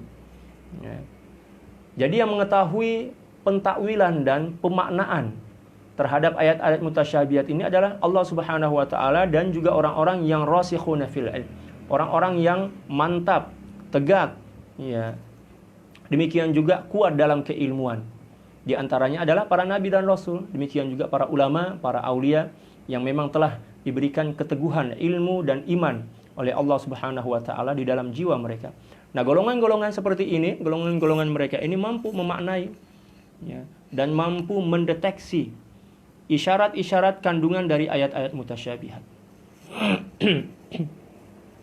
Seolah-olah Allah Subhanahu wa taala ketika memulai suratul Baqarah dengan Alif Lam Mim, Allah Subhanahu wa taala ingin mengalihkan perhatian kita kepada ayat mutasyabihat dulu. Ayat-ayat mutasyabihat. Setelah itu baru kita diarahkan untuk memahami ayat-ayat muhkamat. Karena setelah ini Allah Subhanahu wa taala akan menjelaskan dan memaparkan tentang beberapa ayat muhkamat yang sangat mudah untuk kita pahami. Dan Allah Subhanahu wa taala memulai dengan ayat mutasyabihat. Apa maknanya? Apa tujuannya? Tujuannya seperti ini. Ya. Jadi Allah Subhanahu wa taala mengajak kita untuk memanaskan otak dulu. Pemanasan lah kan, pemanasan. Seperti orang yang ingin bertanding sepak bola. Apakah boleh setelah mereka sampai ke lapangan bola tiba-tiba langsung masuk main? Tidak boleh, harus ada pemanasan dulu. Demikian juga Allah Subhanahu wa taala mengajarkan kepada kita bahwa sebelum kita memahami dan memaknai ayat-ayat muhkamat yang maknanya telah jelas, marilah ya, saya mengajak kalian untuk memanaskan otak dulu, pemanasan, yaitu memancing kreativitas, ya, memancing aktivitas, ya, akal dengan memikirkan atau mendengarkan ayat-ayat mutasyabihat. Yang mana ayat-ayat mutasyabihat ini adalah ayat-ayat yang memaksa ya, umat Islam untuk berfikiran tajam ya, dan dalam. Karena seorang tidak akan mungkin mampu memahami isyarat-isyarat dari ayat mutasyabihat kecuali seorang tersebut tergolong sebagai orang-orang yang beriman dan rasikhuna fil ilmi. Seakan-akan Allah Subhanahu wa taala ya ingin mengatakan kepada kita, wahai umat Islam, ya, untuk memahami ayat muhkamat itu sangat mudah. Dan kemampuanmu untuk memahami, kemampuanmu dalam memahami ayat-ayat muhkamat itu bukan kesempurnaan. Kesempurnaan itu akan ada pada dirimu apabila kamu telah memahami makna dan kandungan ayat-ayat mutasyabihat. Ya. Karena tingkatan ayat mutasyabihat dalam pemahaman itu lebih tinggi dibandingkan ayat muhkamat. Ya, tingkatan dalam memahaminya ya. Oleh karena itu, seakan-akan Allah Subhanahu wa taala menanamkan sifat optimisme dalam hati kita.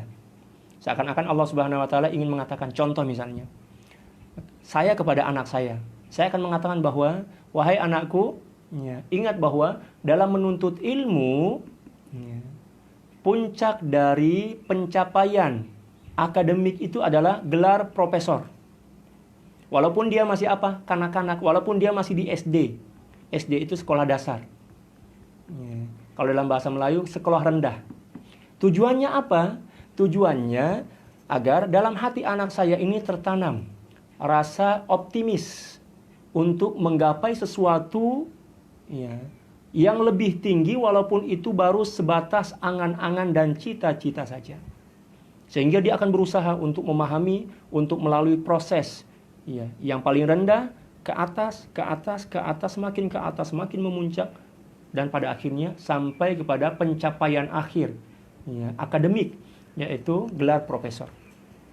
Nah, itu satu isyarat dari Allah Subhanahu wa taala kepada kita bahwa dalam menempuh suatu kebaikan kita diajarkan untuk senantiasa berusaha menggapai kebaikan yang lebih tinggi dari apa yang telah mampu kita capai.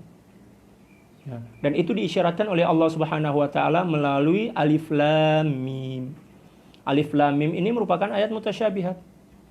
Ya, yang untuk memaknainya, untuk memahaminya, ya, kita perlu perangkat-perangkat keilmuan yang sangat luas. Nahunya, sorofnya, balaghahnya, fikihnya, seluruh keilmuan Islam ya, harus kita miliki, wajib kita miliki, wajib kita pahami untuk menjadi pondasi, untuk menjadi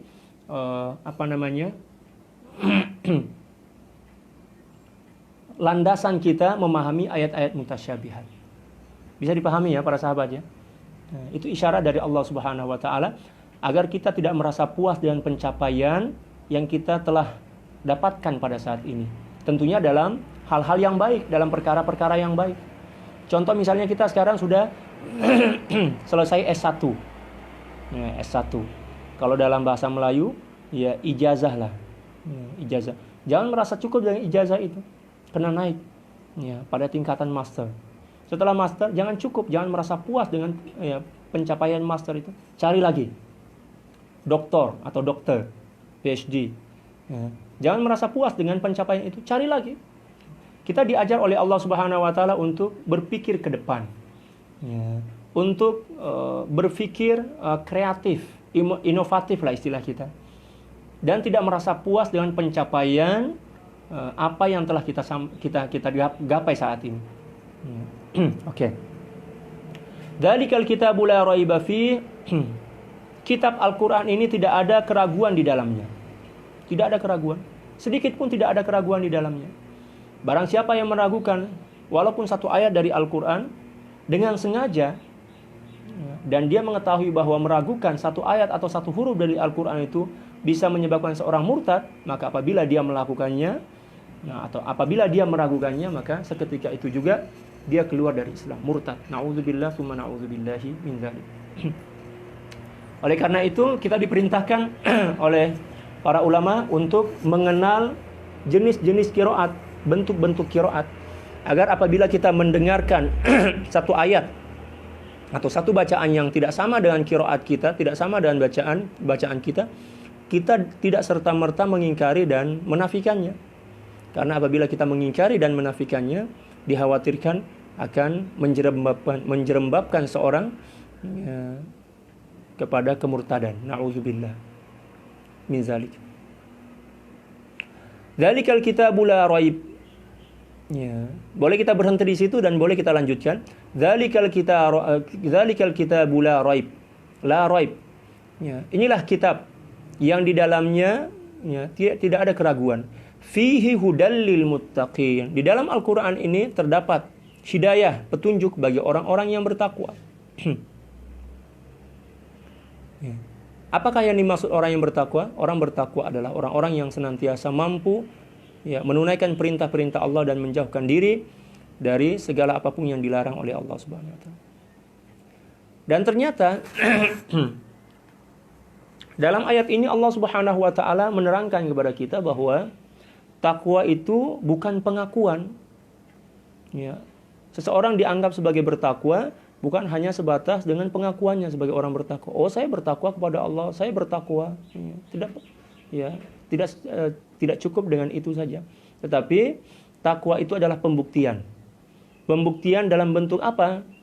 Dalam bentuk ibadah, baik itu ibadah individu maupun ibadah sosial yang akan disebutkan oleh Allah Subhanahu wa taala dalam ayat selanjutnya nanti. Siapakah orang-orang bertakwa yang sebenarnya itu? Ternyata takwa itu bukan pengakuan tetapi pembuktian. Makanya Allah Subhanahu wa taala menjelaskannya, alladzina yu'minuna bil ghaib. Yaitu orang-orang yang beriman. Beriman kan bukan hanya pengakuan kan? Beriman itu kan mencakup iqrarun bil lisan, tasdiqun bil qalbi, wal amalu bil jawari. Ada pembuktian. Ucapan, keyakinan dalam hati dan juga pembuktian dalam amal, dalam bentuk amal. Alladzina yu'minuna bil ghaib, yaitu orang-orang yang beriman, mengakui tentang perkara-perkara yang gaib. Perkara yang gaib diantaranya adalah surga, demikian juga seperti apa yang saya jelaskan tadi.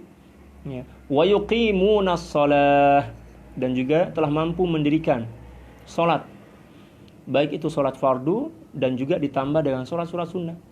Orang-orang yang bertakwa tidak akan pernah merasa cukup dengan salat fardu saja. Dia tidak akan pernah merasa cukup dengan salat fardu. Apabila kita telah mampu menunaikan salat fardu dan kita merasa puas dengan salat fardu, yakinlah bahwa kita belum sampai pada tahap atau belum sampai pada tingkatan takwa. Karena seorang yang telah bertakwa kepada Allah Subhanahu wa taala bukan hanya mampu melaksanakan kewajiban-kewajiban yang sifatnya fardu, akan tetapi juga senantiasa melaksanakan dan melakukan ibadah-ibadah yang sifatnya sunnah. Jadi kalau ada orang yang mengaku, oh saya bertakwa kepada Allah, lihatlah saya senantiasa sholat fardu berjamaah, saya bertakwa kepada Allah, itu bohong, itu dusta. Karena ketakwaan itu bukan hanya berada pada kemampuan seseorang melakukan kewajiban, akan tetapi ketakwaan kepada Allah itu dibuktikan oleh kemampuan seseorang untuk melaksanakan ibadah-ibadah sunnah setelah mampu menunaikan dan melaksanakan ibadah-ibadah fardu. Dan sholat ini merupakan contoh ya, ibadah individu. Ya. Yang kedua, wa mimma razaqnahum yunfiqun, dan menginfakkan dan telah menginfakkan sebagian rezeki yang telah kami anugerahkan kepada mereka. Ya. Baik yang wajib maupun yang sunnah. Yang wajib misalnya zakat. Dan apabila ada orang yang telah mampu berzakat dengan baik, akan tetapi dia tidak mampu untuk bersedekah, berinfak, demikian juga amal-amal ibadah yang berkaitan dengan harta lainnya, maka belum dianggap sebagai orang yang bertakwa kepada Allah Subhanahu wa taala. Dan orang yang bertakwa kepada Allah Subhanahu wa taala adalah orang yang telah mampu untuk menyeimbangkan antara ibadah individu dan ibadah sosial. Ibadah individu dalam bentuk sholat, sama ada sholat fardu dan sunnah, demikian juga ibadah sosial dalam bentuk, contohnya adalah dalam bentuk infak, sedekah ya, atau zakat. Jadi Islam mengajarkan keseimbangan pada diri kita dalam mengharungi kehidupan ini. Hubungan kita dengan Allah baik, harmoni, ya, harmonis kalau dalam bahasa Indonesia, dan hubungan kita dengan sama makhluk pun juga baik. Kalau ada orang yang hubungannya dengan Allah baik, akan tetapi hubungannya dengan makhluk tidak baik, maka yakinlah bahwa hakikat orang tersebut adalah orang yang tidak baik. Dan hubungannya dengan Allah yang kelihatannya baik itu sebenarnya tidak baik. Ya. Karena hubungan baik kepada Allah akan menciptakan hubungan yang baik dan harmonis ya, kepada makhluk Allah Subhanahu wa taala. Orang yang dekat kepada Allah, orang yang hubungannya baik dengan Allah Subhanahu wa taala, buktinya ada. Pembuktiannya adalah terwujudnya hubungan baik manusia tersebut ya, kepada seluruh makhluk Allah. Dia menyayangi yang kecil, menghormati yang lebih tua, ya, peduli terhadap bencana, peduli terhadap penderitaan dan penyakit yang menimpa saudara-saudaranya. Itu orang yang bertakwa kepada Allah. Kalau ada orang yang rajin sholat, puasa, rajin sholat sampai sini berubah menjadi coklat misalnya, tapi perkataannya kasar, berburuk sangka kepada hamba Allah, yang mencaci, memaki, mengolok-olok, membanding-bandingkan, ya, mudah tersinggung, mudah tergores hati, maka itu berarti bahwa dia belum sampai pada nilai ketakwaan yang sebenarnya. Karena nilai ketakwaan akan membawa seseorang untuk mampu menampilkan hubungan yang baik bersama Allah dan juga bersama makhluk-makhluk Allah Subhanahu wa taala. Yang disimbolkan oleh Allah Subhanahu wa taala ya, dalam bentuk ibadah salat, dan juga yang ibadah salat ini merupakan contoh ibadah individu, dan yang kedua adalah ibadah sosial dalam bentuk zakat, infak, sedekah, demikian juga ibadah-ibadah yang lain. Ya. Maknanya harus ada keseimbangan. Walladzina yu'minuna bima unzila ilaika wa ma unzila min qablika wa bil akhirati hum yuqinun. Demikian juga ya, mereka adalah orang-orang yang beriman kepada kitab yang telah diturunkan kepadamu, yaitu kepada baginda Rasulullah SAW, mengimani seluruh isi kandungan dalam Al-Quran, dan menerima apapun yang menjadi keputusan baginda Rasulullah SAW. Karena hadis-hadis baginda Rasulullah SAW juga digolongkan sebagai wahyu, walaupun tidak digolongkan sebagai Al-Quran.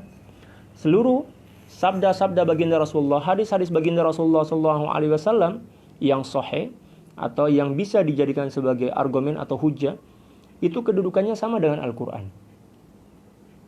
Kedudukannya sama dengan Al-Quran. Ya, dari sisi hujjah, dari hujjah, bukan dari kedudukannya sebagai wahyu, tidak. Kedudukannya sebagai wahyu yang sama dengan Al-Quran, tetapi dari sisi hujjahnya sama, kuat. Allah Subhanahu wa taala memberikan jaminan kepada hadis-hadis baginda Rasulullah sallallahu alaihi wasallam, "Wa ma yantiqu 'anil hawa in huwa illa wahyu yuha." Dan tidaklah dia berkata-kata berdasarkan hawa nafsu, akan tetapi perkataan baginda Rasulullah sallallahu alaihi wasallam itu merupakan wahyu dari Allah Subhanahu wa taala. Oleh karena itu Allah Subhanahu wa taala berfirman dalam surah An-Nisa, "Fala wa rabbika la yu'minuna hatta yuhakkimuka fima shajara bainahum thumma la yajidu fi anfusihim harajan mimma qadaita wa yusallimu taslima." Ayat ini menjelaskan bahwa salah satu tanda bahwa seorang itu telah beriman kepada Allah dengan sebenar-benarnya adalah manakala dia telah mampu menerima seluruh keputusan baginda Rasulullah SAW melalui hadis-hadis beliau tanpa adanya rasa berat atau tanpa adanya rasa tidak puas dalam hatinya. Apabila hadis-hadis baginda Rasulullah SAW masih kita tidak percayai atau masih kita ragukan, maka itu sebagai tanda bahwa kita belum beriman dengan sebenar-benar iman kepada Allah Subhanahu wa taala. Bahkan baginda Rasulullah SAW menjelaskan hakikat tersebut dalam hadis beliau. Beliau bersabda, kama qala sallallahu alaihi wasallam, la yu'minu ahadukum hatta yakuna hawahu taba'an lima ji'tu bih. Seseorang di antara kalian tidak akan pernah sampai kepada kesempurnaan iman kecuali apabila telah tunduk dan mengikuti apapun yang aku bawa. Nafsunya telah tunduk dan pasrah menerima apapun yang dibawa oleh baginda Rasulullah SAW. Oleh karena itu, kalau ada orang yang beriman kepada Al-Quran akan tetapi tidak tunduk dan tidak beriman kepada hadis-hadis baginda Rasulullah, berarti hakikatnya dia belum beriman dengan sebenar-benar iman. Selanjutnya, kita juga diperintahkan untuk mempercayai kitab-kitab yang diturunkan oleh Allah Subhanahu wa taala sebelum baginda Rasulullah SAW, sebelum baginda Rasulullah SAW. Akan tetapi yang perlu kita ingat, kita diharamkan untuk mengamalkannya kecuali hukum-hukum yang memang masih lagi diakui oleh Al-Quran. Seperti yang saya contohkan tadi, hukum haji. Ibadah haji itu bukan hanya ibadah yang dibebankan oleh Allah Subhanahu wa taala kepada umat Islam saja, akan tapi juga dibebankan kepada umat-umat terdahulu. Kita diwajibkan untuk mempercayai, akan tetapi diharamkan untuk mengamalkannya. Wabil akhirati hum yuqinun. Selanjutnya adalah mereka yang meyakini tentang adanya hari akhirat, hari kebangkitan, hisab, sirat, demikian juga yang ulaika ala hudam mir rabbihim. Mereka lah yang senantiasa berada ala. Ala itu lil isti'la, berada di atas hidayah dan petunjuk dari Tuhan mereka. Seakan-akan Allah Subhanahu wa taala menjelaskan kepada kita bahwa syarat seseorang agar senantiasa mendapatkan hidayah, senantiasa berada dalam hidayah Allah Subhanahu wa taala adalah beriman dan bertakwa. Iman dan takwa inilah yang akan senantiasa menjadi penyebab seseorang itu berkekalan di atas petunjuk-petunjuk Allah Subhanahu wa taala. Wa ulaika humul muflihun, dan merekalah orang-orang yang tergolong sebagai orang-orang yang beruntung, orang yang berjaya, baik di dunia demikian juga di akhirat nanti. Seakan-akan Allah Subhanahu wa taala mengajarkan kepada kita tentang konsep kebahagiaan. Kalau ingin mencari konsep kebahagiaan, tidak perlu dengan menggunakan atau memaksakan akal kita ini untuk merangkai kata-kata manis, kata-kata yang yang puitis untuk menggugah hati kita, agar kita tergugah untuk menjadi atau memotivasi kita untuk menjadi orang bahagia. Tidak perlu, cukup ini saja kita lakukan. 5 ayat ini merupakan konsep kebahagiaan hakiki yang telah ditawarkan oleh Allah Subhanahu wa taala kepada kita. Tidak perlu kita mencari konsep-konsep kebahagiaan, bahasa-bahasa kebahagiaan yang disusun oleh akal-akal orang yang terkadang yang menyusunnya pun sebenarnya tidak bahagia, belum bahagia. Tidak perlu. Kita kembali kepada Al-Quran. Karena Al-Quran telah menawarkan kepada kita tentang konsep kebahagiaan yang hakiki. Ulaika ala hudam mir rabbihim wa ulaika humul muflihun. Sangat mudah untuk mengetahui dan memahami konsep kebahagiaan dalam Islam. Merujuk kepada Al-Quran, merujuk kepada 5 ayat pertama dalam suratul Baqarah ini, maka kita akan faham tentang hakikat kebahagiaan sebenarnya. Kebahagiaan yang memang menjadi harapan setiap insan, setiap manusia, baik di dunia demikian juga di akhirat. Tidak perlu kita banyak membaca susunan-susunan kata dan kalimat atau ayat yang menjelaskan tentang kebahagiaan dari seseorang, yang kemungkinan orang yang menyusun kalimat-kalimat atau ayat-ayat itu pun sebenarnya belum bahagia. Langsung aja kembali kepada konsep